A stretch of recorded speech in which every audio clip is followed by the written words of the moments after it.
young woman who sounded very unhappy. So she said, I've got to get off this trail. I have an infected tooth. 2 years ago, we had a fire in a wilderness area which blocked the Pacific Crest Trail. Well, I had a call this past year of a young fellow, I think he was 13 or 14, that had passed out.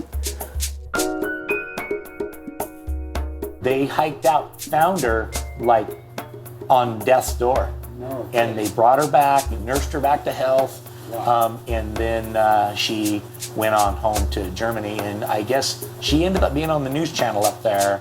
And I've taken as much medication as I can. I just have to get off this trail. Is there any way you can help me? So I got her cell phone so I could reach her, found out where she was. Some of the trips we took involved picking up a hiker at one end and dropping them off on the other side of the trail so they could avoid the fire area.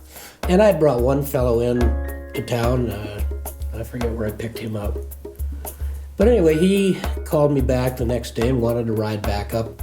And he was headed north, going up on the mountain. And I said, are you sure about that? Because the snow is below around the mountain trail, which is at 6,000 feet. Oh, I'm prepared for it. I'm ready to go. And it was about an hour out from Trout Lake.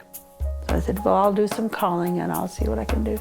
Anyway, I found it, went down the list. After several calls, I found a man who knew the area, knew exactly where she was, and he was willing to go drive the hour to get her. And then, I don't know, I think it was the next day that I got a call back from him that he wanted to come back to town. He had reached his limit. And we had four fellas, they didn't have any place to go, so they slept on our deck for one night, and we fed them breakfast and everything. Wonderful young people. I found out a couple of days later that they hiked south to the Columbia River, and they were right at the base where there was a big fire on the Oregon side, and there was a shelter there for people who'd been evacuated from their homes. They volunteered there for 3 days.